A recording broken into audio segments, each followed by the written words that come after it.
ఏలూరు జిల్లా కొయ్యలగూడెం మండలంలోని బైనగూడెం గ్రామంలో 24.58 లక్షల అంచనా వ్యయంతో నిర్మించనున్న నూతన మంచినీటి ట్యాంక్ శంకుస్థాపన చేశారు పోలవరం ఎమ్మెల్యే చిర్రి బాలరాజు.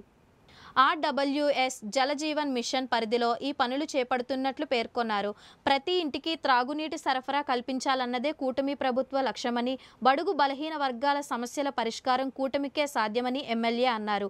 ఇప్పటికే బైనగూడెంలో 60 లక్షలతో సీసీ రోడ్ల నిర్మాణం పూర్తి చేశామని, నియోజకవర్గ అభివృద్ధికి మరిన్ని చర్యలు తీసుకుంటామన్నారు.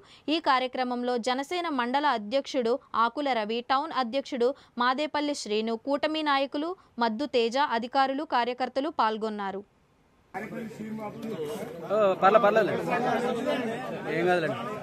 శుభప్రదం సార్.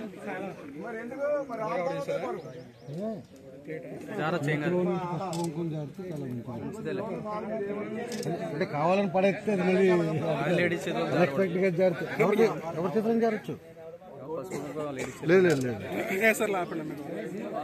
ఆయన ఎన్ని పట్టించుకోడు, ఆయన ఎన్ని పట్టించుకోడు. ఆయన ఇప్పుడు నాకు భయం సార్. సార్ సిరిగా చేతులు తిండి కొద్దిగా.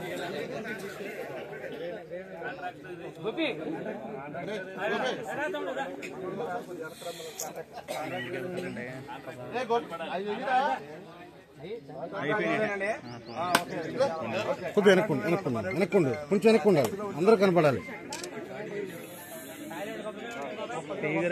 సార్ ఇటు చూడండి సార్. సార్ ఒకసారి చూడండి, చేతులు తీయండి సార్.